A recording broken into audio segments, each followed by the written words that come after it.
Please take your seats quickly, ladies and gentlemen. Thank you. Hello, ladies and gentlemen. Welcome to Tennis Weekly with Joel, Kim and Chris. On today's Australian Open Round 4 catch-up, Taylor Fritz exacts revenge on Stefanos Tsitsipas. Qin Wenzheng makes the quarters. And Novak Djokovic back at his best against Mannarino.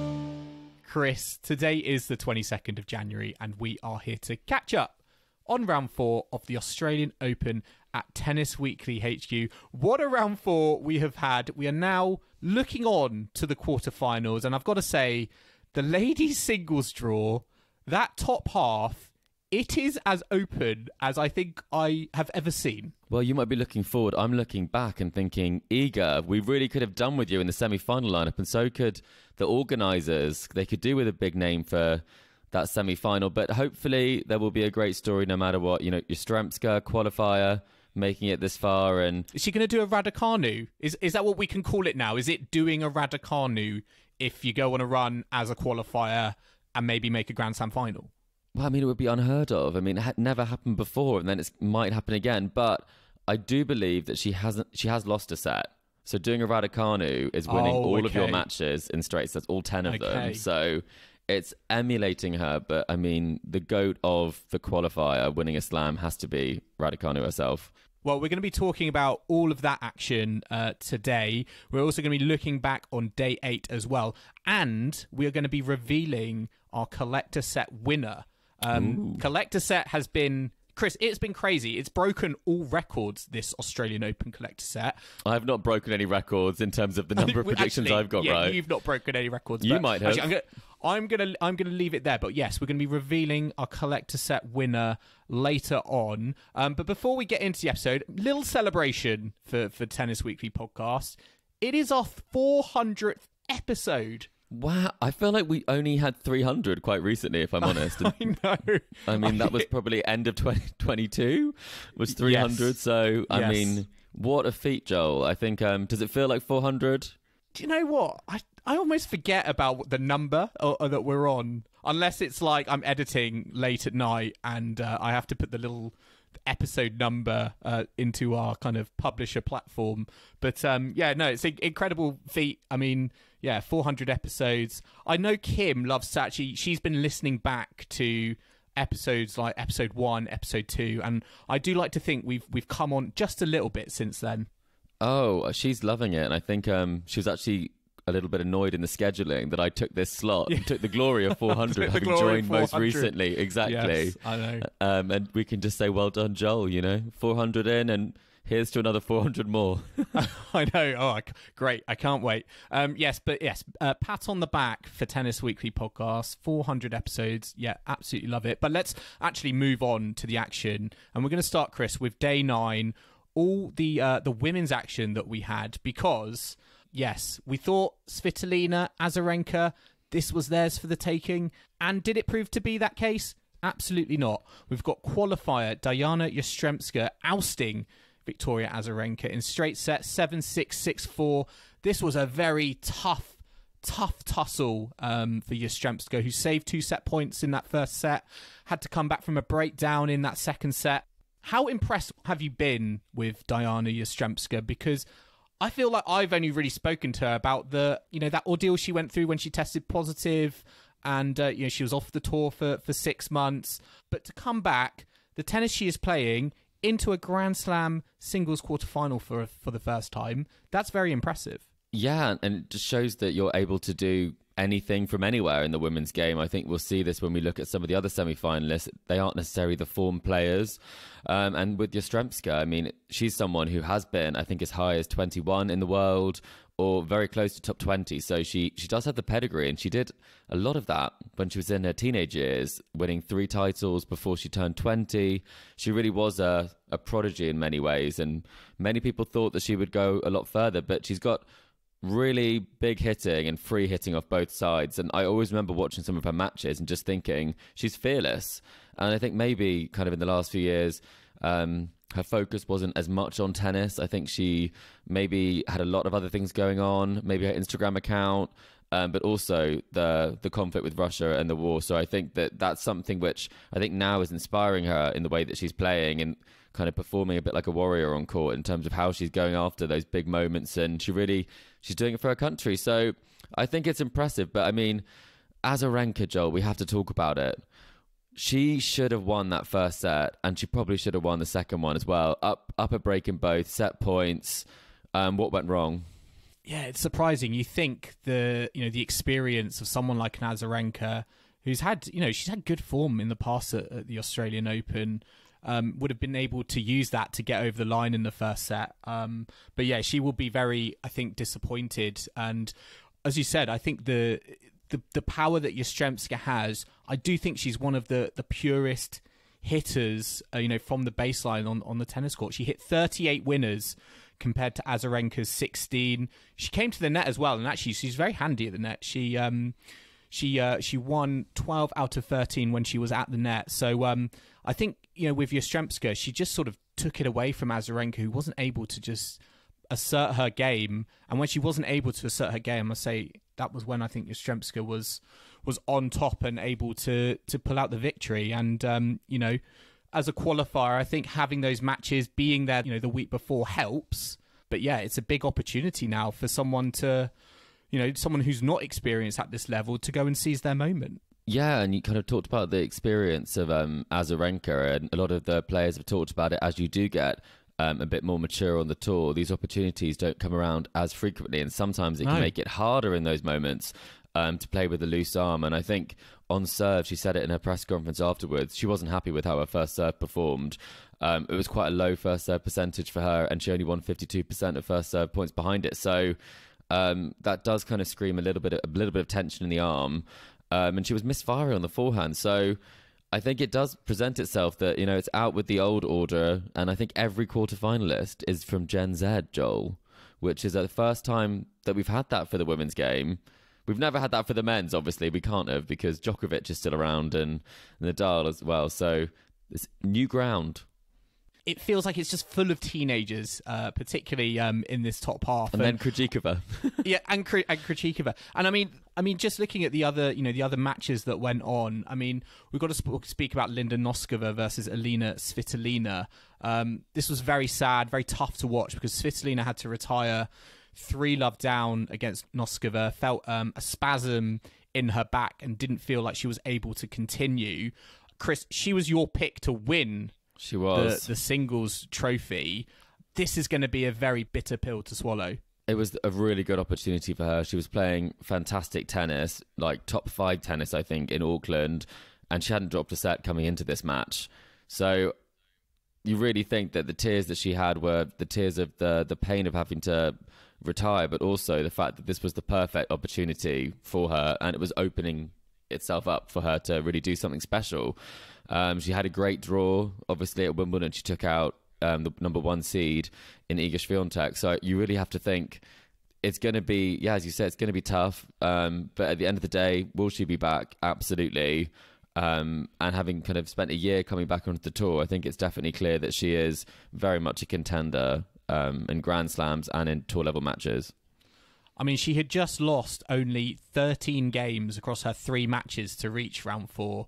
And it just, I think, showed just the form and the level that Svitolina was playing at. I mean, just talking about Noskova, she defeated world number 1 Iga Swiatek. She is in the quarterfinals. She is a player, on the up. A lot of people talking about her. Is she like, I know we've got Qin Wenzheng, which we're going to get on into in a sec, but because you're the player who has defeated the world number 1, do you feel like she is the front runner in this really open top half, or do you still go with the seeds and the rankings? I think you'd have to say someone who's been to this stage before. Qin Wenzheng reached the quarterfinals of the US Open. It's her second consecutive quarterfinal. She's been in 4th rounds before, and the fact that she did kind of dispatch Dodin in her 4th round match, I really do think shows that she wasn't necessarily perturbed by the fact that this draw was opening up for her. And sometimes you see, when it's yours to lose in many ways, players do get kind of a bit in their heads about it. They do look ahead at the draw, but she seems to be like a very grounded individual who I don't think she'll let that kind of get in the way, and she seems to be taking it well. But for me, Yastremska is going to be a real tricky customer to uproot because she's down and out in points, in sets, in games, and she keeps coming back. So I think that a player that doesn't know when they're beaten, who has a lot of confidence, more confidence they've ever had, who really believes they're going to do something, I think that belief is something she can trade off. And probably having had those more competitive matches, I think Noskova needed to prove that she was going to back up that win, and she hasn't had that opportunity yet. Well, looking at the other part of the top half, we've got Qinwen Zheng versus Kalinskaya in the other quarterfinal. I mean, let's talk, Chris, about Kalinskaya, because she's not like the others. She's not really an up-and-coming, teenager. She's 25 years old. She's in or around the 100 ranking mark on the tour. She defeated Paolini 6-4, 6-2.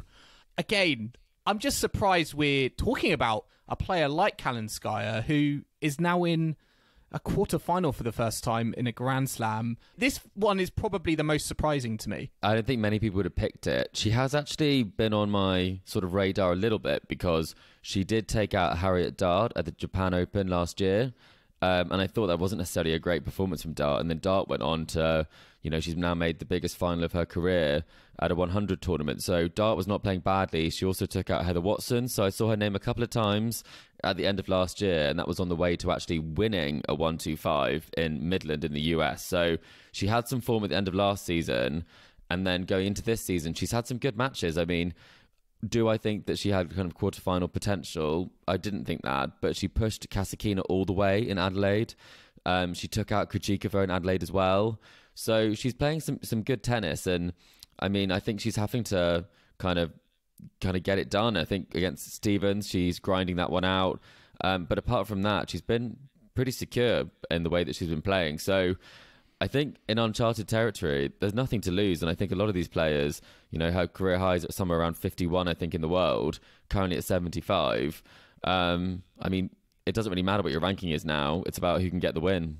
Yeah, and I mean, amongst these players who are in new territory for the first time, it might well come down to who handles these new experiences the best. But I mean, Qinwen Zheng, who is here, as you said, she has been in a singles quarterfinal before. She did that at the US Open last year. I mean, she defeated Dodin of France 6-love, 6-3, pretty ruthless, job done in an hour. I just spoke about Noskova, defeating Swiatek, and is she the favourite? Do you feel like Zheng is like here, and she's like, hang on, if I don't make the Grand Slam final here, this Grand Slam is a failure to me now?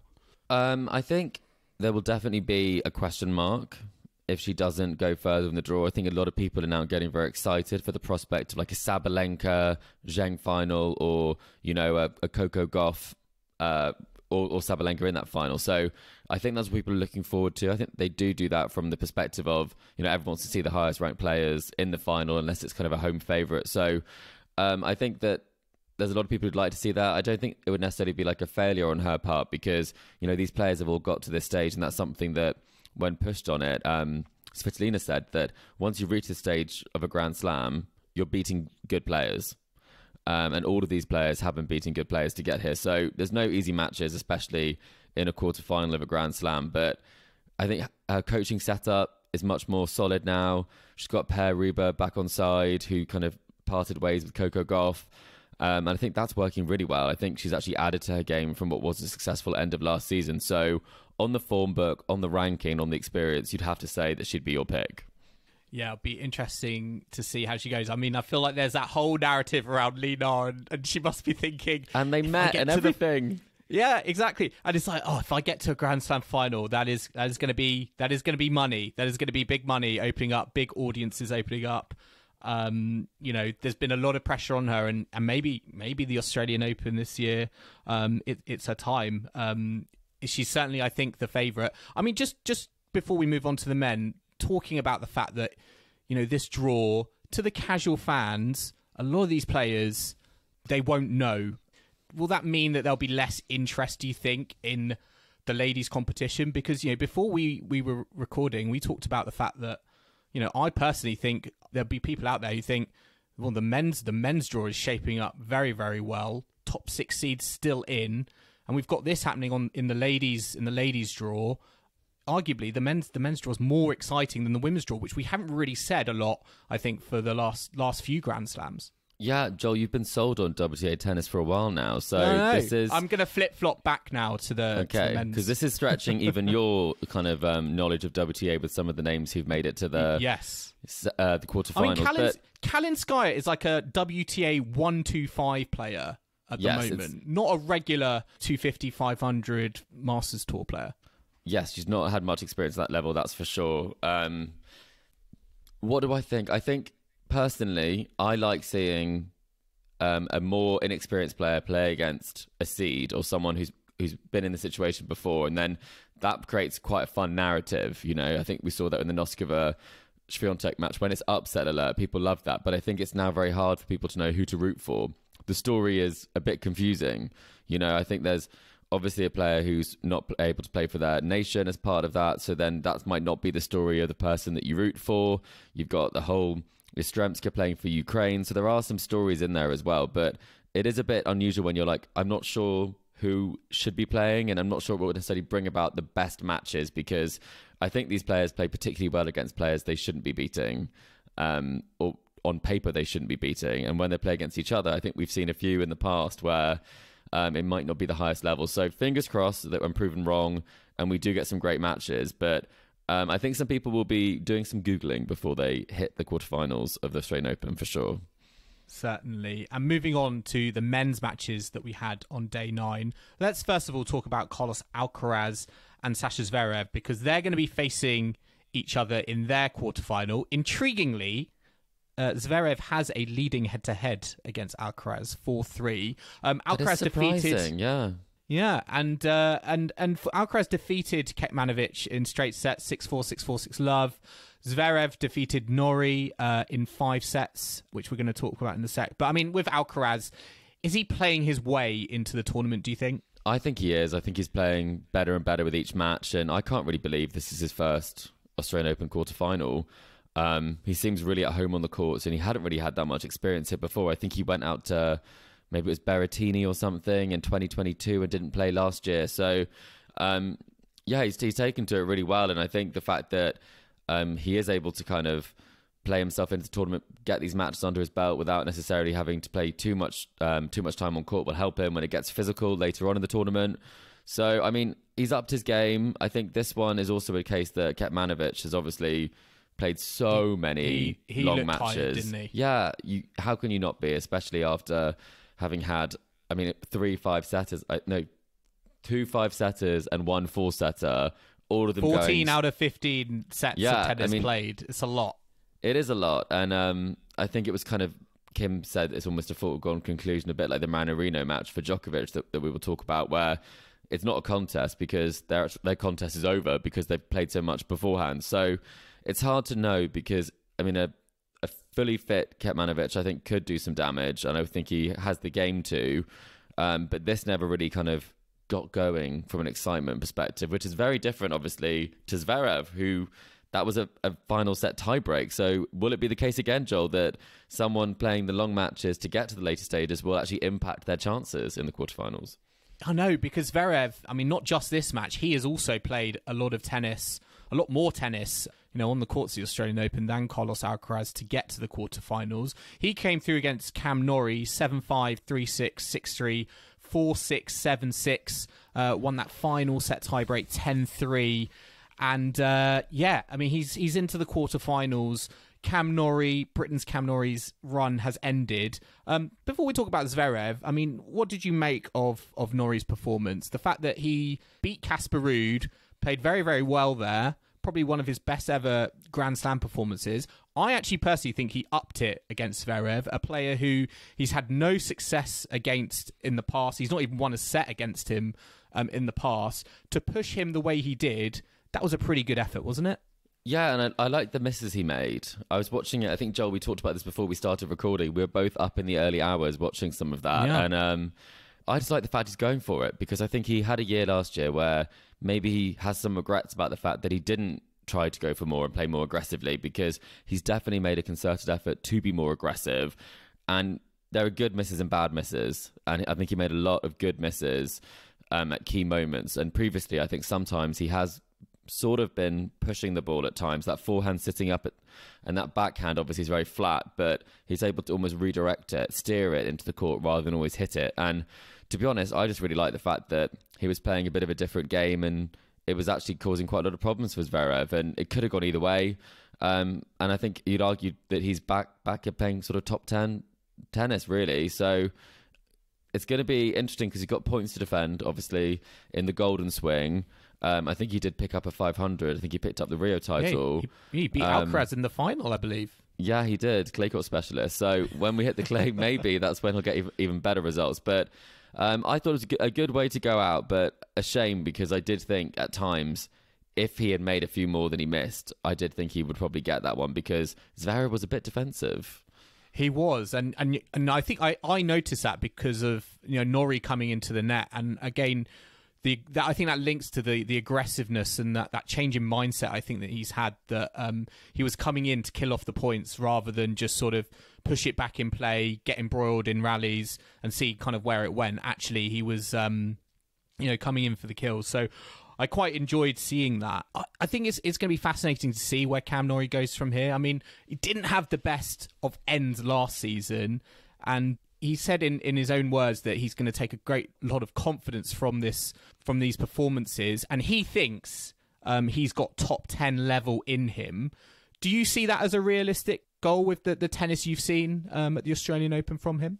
I think it's when I say kind of he's playing top 10 tennis, I think more than 10 people can be playing top 10 tennis. I think it's more like the level as opposed to where people currently are at. He could be a danger player and take out a top 10. Absolutely. I definitely think it's top 15. I think he's also got the dedication there, whereas I think there's question marks around TFO at times and some of the players in that 10 to 15 bracket who aren't necessarily kind of getting the results or putting the work in or improving their game on the regular basis. So we all know that Cam's got the work ethic, and if he is adding to his game, and he's been very high in the rankings before, I think why not, because he has got a tricky game for many people to play against, almost sort of Manarino-esque at times. So you have to think he's going to have chances, and hopefully on Wimbledon, this new aggressive game style, you've got to think that's got to be the perfect sort of surface, especially as you say, maybe he's coming into the net more. So one to watch. He definitely needs to keep on it with this aggressive mindset. I really, really enjoyed it. We've got to talk very quickly about the fact that there was a protest on the tennis court during this match.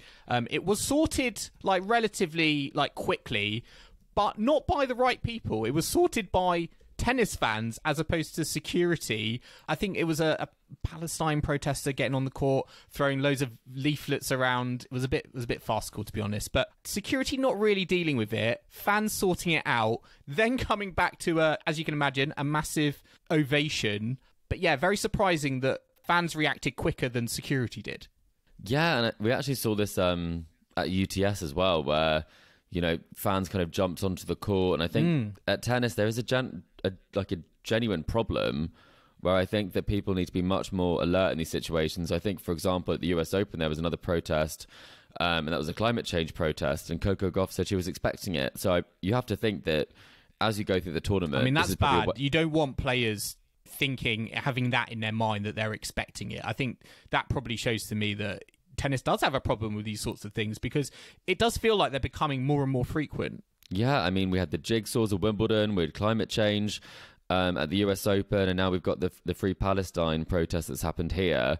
So you have to be alert to it. You hope they brief security properly on it, because you don't want to see players or fans having to step in this case, and you want very swift action to be taken. I think quite often in big stadiums it's very hard for action to be taken quickly, but there's no excuses here because it was front row, so someone should have dealt with it much quicker than they did. And the final two players who are into the quarterfinals from day 9 in the men's bottom half of the draw, Daniil Medvedev and Hubert Hurkacz. So Daniil Medvedev beat Nuno Borges in 4 sets. It really should have been 3 sets. He would have been kicking himself about that 3rd set, but he got it job done 6-1 in the 4th. We also had Hubert Hurkacz end the spirited run of Arthur Cazot, the French wildcard, French reciprocal wildcard. So we've got Medvedev, Hurkacz next. I mean, Chris, where do you stand with this one? Because Hurkacz, he is arguably maybe the best server in the game at the moment, given his numbers. And Medvedev, the defensive wall, as we all know him, and how far he likes to be at the back of the court. What do you expect from that sort of matchup? Well, I think Medvedev's going to try and make it go long. I think that's kind of something that Borges said after this match. He said the way that Medvedev plays is he just grinds you down until you start missing and your level drops. And that will be key, that Hurkacz, I think, has got to get past Medvedev in 3 or 4 sets, definitely not 5. I don't think that he would come out on top in that situation. And he's got to serve well. As you say, like, he's got to serve him off the court as much as he can. It's the one thing he's got. It's the one thing he's got that's, consistently is infinitely better than what, it has in Medvedev's locker. I mean, it's fascinating to see his progression on serve over the last few years, because in 2018 he held 76% of his service games, and in the past 2 seasons it's been up and around 90%, which ranks him in the top 3 in the world. So you'd expect Medvedev, he's going to have be really on it when it comes to returning, and I expect to see more of him just standing as far back as possible so that at least he can get the ball back in play. Yeah, and there's even a demonstration, I think, with Jim Courier was asking, where to stand. I thought, is this the time? Like, maybe take this as a practice course. Is he just telling Hurkacz, this is what I'm going to do? Yeah, maybe it was just displaying the tactics. But, I mean, a lot of players are standing very far back, and I think you have to, especially with Hurkacz, with a serve as big as his. And I always question the service return position of Medvedev, but obviously it works. I'd be bringing out the underarm serve more. Yeah, I mean, he's pretty quick going forwards as well. I'm not sure that Hurkacz is famous for his trick shots, but the question that I have around sort of Medvedev in this is that he thinks that he is very much kind of in contention here. Is he in contention based on what you've seen? Because losing a set like this from being up doesn't necessarily tell me that you're playing at the top of your game right now.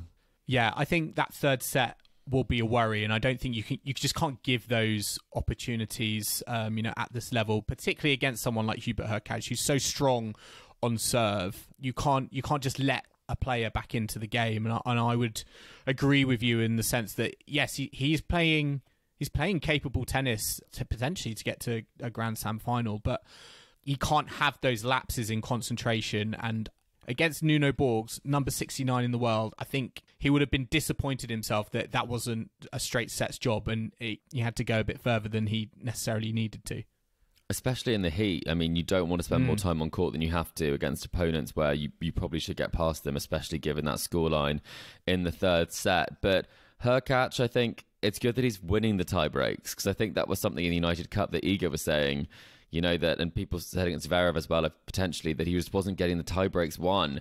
And you just think, how does he lose tie breaks with the serve that he does have? And I guess it's the return game that lets him down at times. So I think as well as serving well, he's going to have to return well. And I think that's something that will be kind of very kind of decisive in the match. But I'm not expecting too many long rallies in that one. No long rallies, lots of tie breaks. That's what I'm expecting. Before we go to a quick break, we just want to quickly touch on the mixed doubles, because Heather Watson and Joe Salisbury, they are into the quarterfinals. I believe we're going to have a British representation regardless of what happens, because I think they're playing Skupski and Krejčíková in the quarters. So yeah, very good from the British point of view, I think, in the mixed. Is Heather Watson going to win a mixed doubles title? Another one, after winning Wimbledon. I mean, we talked about it on the last one. I think, given the quality of the opponents they've taken out as well. Yeah. They took out previous champions in Matos and Stefani, and then they took out the number 8 seeds, who are very they're both very good doubles players. But I mean, Neil Skupski, that's going to be a tricky one. You feel like it's going to be very much kind of the Joe Salisbury versus Skupski, even like the Davis Cup battle. Oh, yes. In some ways. Well, Joe Salisbury and Rajiv Ram are also out of the men's doubles, so maybe there's even more motivation from Salisbury there to focus now on the mixed doubles now that he's out of the men's doubles as well. Yeah, and we should touch on the men's doubles very quickly, because one of the podcast favourites, Rohan Bopanna, is up to a career high ranking in the live rankings of number 2. And with the top seeds also going out, if they win one more round, Matthew Ebden and Bopana, he will be the world number 1, which is it's incredible. At 43, it'll be the oldest world number 1 in doubles ever and the oldest first-time number 1. And that's just an unbelievable achievement. I mean, you really hope that with that sort of result that he can get a win here, especially with an Aussie partner. You think that would be so fun. But either way, I mean, defying the odds. And we thought, looking back at start of 2023, that sort of final slam run with Mertzer, that was kind of a final hurrah. And he had very much had other ideas. It was the springboard to one of the best season he's ever had. So looking forward to seeing if he can get it done. And Indian number 1 in doubles would be wonderful. India have had a cracking tournament because he obviously had the Nagal story, in week 1, which was very heartwarming, and Bopana, gave the celebration to him. Maybe it's going to be the other way around now. Let's see. But good luck to Bopana. One of We're the rooting for favourites. We are rooting for you. But we're going to take a short break now. Do join us in the second half, where we will be taking a look back on all the action from day 8 at Melbourne Park, plus looking ahead to what's in store on day 10, including the start of the quarterfinals action. So do not go anywhere.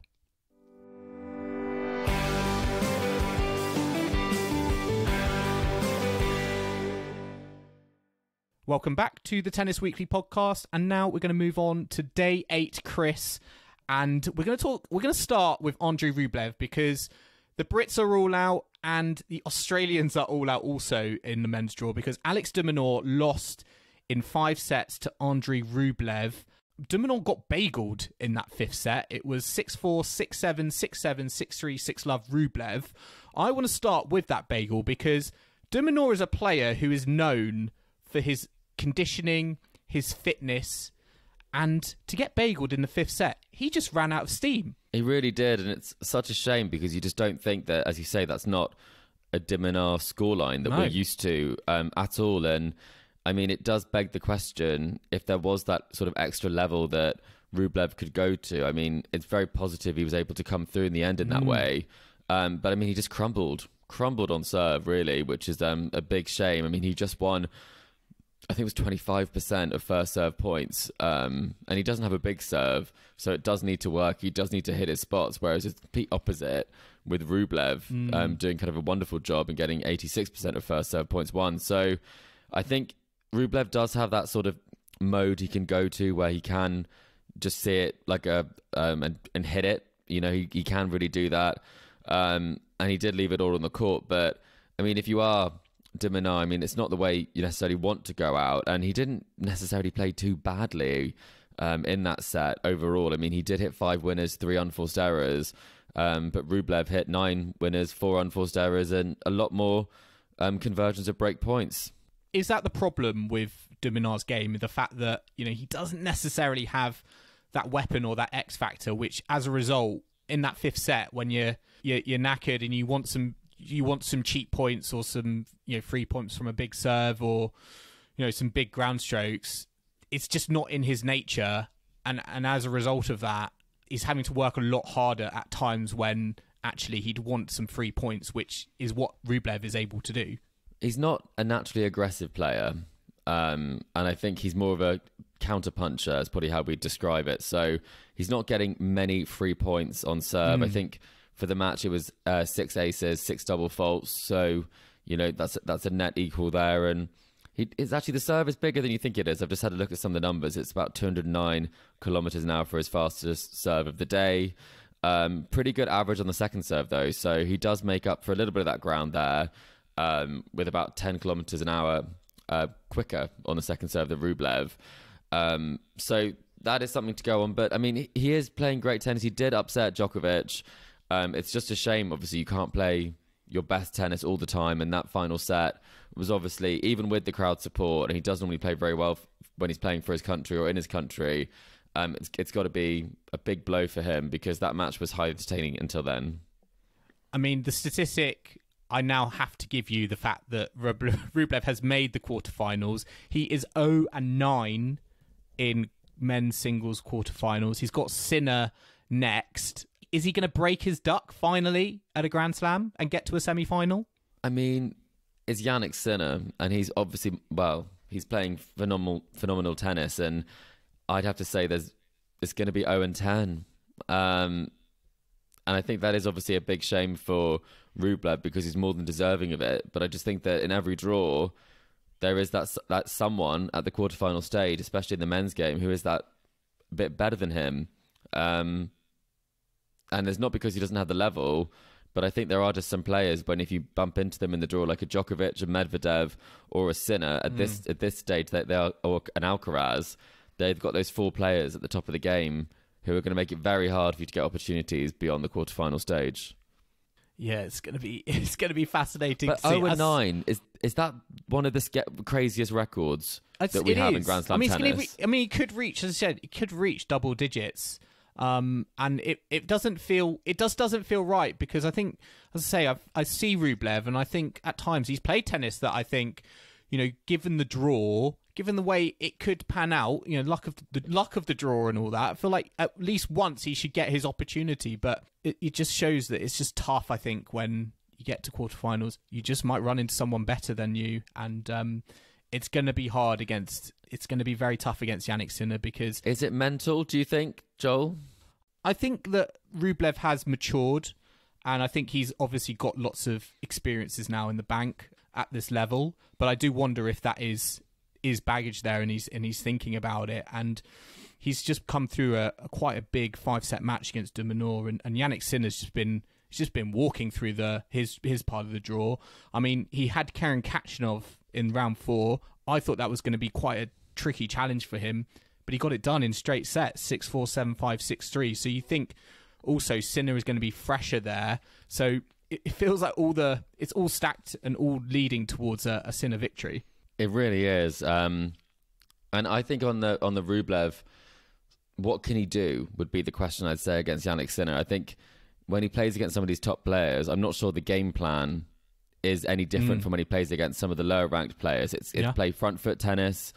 It's hit that forehand big. It's take on the shots. But against Sinner, I mean, it's almost like playing a version of yourself that's just probably a level better at the moment in many ways, because dangerous off both wings, similar in their build as well, similar in their stature. But someone who's just really at the top of their game, you'd have to think that Sinner's going to get it. But I mean, we shouldn't discount kind of the pedigree of Rublev. Obviously, he's won Masters titles, and if you put yourself in the quarterfinals on 9 occasions, that shows just your consistency at the top of the game in the top 8. So we've seen bigger upsets on the women's side, haven't we, Joel? We have. I mean, before we talk about the women's draw, let's talk about the final two quarterfinalists, that we have. Novak Djokovic and Taylor Fritz. Djokovic double bageled Mannarino. There was a pity cheer when Mannarino finally won a game at the 13th game in the match, but it was 6-love, 6-love, 6-3. I mean, Djokovic not really in fifth gear really at the start of this tournament, but I think if there is a changing of the tide, looking back on this tournament, this was the match it happened. It almost felt like a practice match rather than a competitive match. I don't understand what is it about Adrian Mannarino, I guess, that Novak Djokovic found so easy in this match, and yet every other opponent, it feels like, Mannarino just causes lots and lots of problems. I think this was a Mannarino that was a little bit deflated from all that time spent on court. I think he tends to cause more problems to some of the younger players who find him a bit awkward to play against. Like Jack Draper obviously went down to him in Sofia. And then there's a few other players like Ben Shelton, another young player. He's very wily, it's a very tricky game that he has, a game that he doesn't kind of give you the points and he doesn't give you the balls or the speed of the balls that you're used to. And he has a crazy string tension. So I think it kind of lends itself to being one that you have to get used to playing against more. And I think Djokovic, with all his experience, I think the tricks of Mannarino don't necessarily kind of add up to more than the tricks and experience of Novak Djokovic. And I mean, he played really well, and he said it's the best he's played in a while.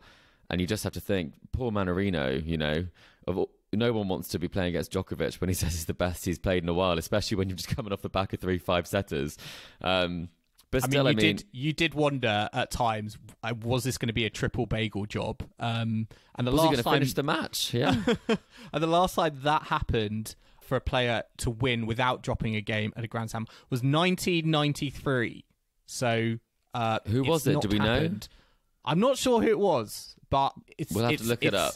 We've got to look it up. It's not happened at the Australian Open, but it was certainly on the cards. I mean, Djokovic has Taylor Fritz next, who took out Stefanos Tsitsipas. Let's not really look at the head-to-head. I mean, I'm assuming Taylor Fritz won't want to look at the head-to-head against Djokovic because it's 8-0 in favour of Djokovic. But that was a good victory for Fritz against Tsitsipas. I think, there's been a lot of hype around Ben Shelton when it comes to American men's tennis, and arguably maybe also like Francis Tiafoe.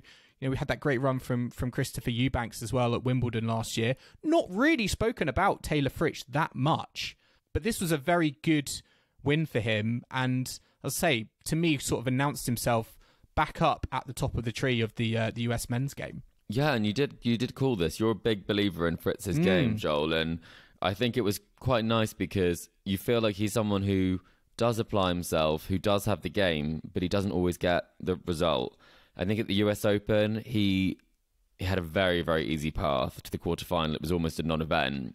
And then obviously going down very easily in that quarterfinal. So it's going to be a different way for him to go into the match. I think he will have more hopes and expectations than he has done previously. He did play well, but I think it's a big step up.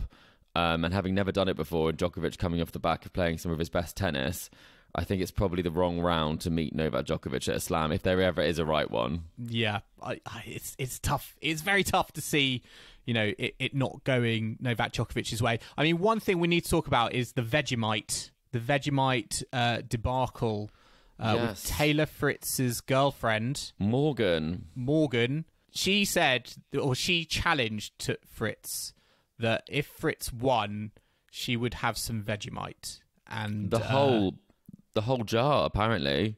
We didn't get the whole jar, though, did we? We didn't. She had one spoonful and did not like it. But I would say, on the subject of that, I love Vegemite. I actually prefer it to Marmite. I really do. So I'm not sure where you stand on this, Joel, but I would happily, eat the whole pot of Vegemite. Do we, on our next tour catch-up, do we need to have some Vegemite between us and do a little taste session between ourselves? I can pop over to Mama. There's a British supermarket there that has Vegemite of all things, which is more of an Australian supermarket. But I somehow don't think Vegemite are going to be signing up Morgan as a brand ambassador anytime soon. No, but maybe they can kind of convince her as a skeptic to embrace it. That potentially could be a nice move from them. But Tennis Weekly's much better at sipping a Pimm's and doing a taste test that way than we are going for the Vegemite or the yeast-based spreads. I mean, let's move on to the women's draw in the bottom half, because talking about the bottom half, it feels like a complete world away from that top half, because we've got Krejčíková, we've got Sabalenka, we've got Coco Gauff. There feels like there's threats everywhere, and one of the reasons for that is Krejčíková came through Mira Andreeva in a really tough battle, 4-6, 6-3, 6-2. This was very impressive. I feel like this is the Krejčíková of old. We've not really seen much of her at this stage of a Grand Slam singles draw, and there may be bad blood, not sure, between Krejčíková and Siniakova with that split in the doubles, but maybe it's having its desired effect. I don't know. I know she still likes to play all the tournaments available in Grand Slam. She's still in the ladies doubles, but she's still, and the mix. Is she in the mix as well? Yeah, and the mix as well. Yeah. But she seems to be bringing it in the singles, which, as I say, we've not really been at this talking point with her for a while. I can confirm she did actually pull out of her... Thank goodness she pulled out of her mixed first round yesterday. So that was definitely a good move. But, I mean, it's a bit of a shame for Andreeva in this sense, because there was so much talk about it. And it's almost like when she went up against someone who... you thought, right, maybe she's the favourite for this one, then it does become very difficult. And that's going to be something that some of the girls in the top half of the draw are going to have to contend with, not having that sort of free hitting of not being the favourite. Yeah. So I think it was a shame for her in that sense. But I mean, Krejčíková in that first set, it was really ugly. It was not good. And I think it's impressive that she found a way. And I think that's her, as we've talked about before, the experience on the tour. But in that first set, it was 4 winners and 21 unforced errors from Krejčíková. So it was pretty much as bad as it gets. And balls were firing over the baseline of all sorts. Then she really did level the ship in the second with 14 winners to 15 unforced errors, whereas Andreeva did kind of let loose a little bit more, and she did miss more. And then it was pretty good from the final set with 14 winners to 3 unforced errors. So she got better and better as the match went on. But against, in the next round against Sabalenka, you can't afford to start slowly. You've really got to get going quickly, and especially a player who's caused her a lot of trouble in the past. But again, good to see her at this stage, and we've seen her play some amazing tennis in the past, and having someone else who's playing at the top of the game is always beneficial, because she was talking about whether she should be in the big three, less than a year ago, and then she dropped off the map. I'm slowly starting to see that argument, but against Sabalenka, her head-to-head, I mean, she's lost 4 out of her 5 previous encounters with her. I mean, all I will say about Sabalenka is that she is just strolling through this draw. She beat Anisimova, who I thought was playing pretty good tennis in Melbourne, 6-3, 6-2. Is there an argument to say that Sabalenka hasn't had that test yet, and that could make her go unstuck, later in the tournament? Do you see that argument, or do you think actually she would just rather have these very easy victories and not be tested until these later rounds? I think with her, so much of it, I mean, it is mental. In the final against Coco Gauff, she did completely go off the boil mentally, and she really should have probably got that wrapped up. But Coco was rock solid when it came to those big moments. And you have to think that she's done this before, where she's played impeccable tennis until it gets really tight. And then that's where you see which Sabalenka is going to be there that day, because she did play brilliantly in Australian Open final last year. But again, I mean, it was pretty close, and a couple of double faults serving for it here and there could have led to a different result. But maybe I'm thinking that having kind of got to number 1 and then having that taken away, maybe that's really put the fire in her, because she hasn't won a slam in the last year. And she is someone who you would expect to have pushed on more than she has. So it's weighing up the expectation versus kind of, is it the fire in the belly? And for me, I think it looks like she's really fired up for this one. And I think she loves playing in Australia. So I'm not sure she needs a test. I think actually, ideally not having a test is the best way for her to come through the tournament.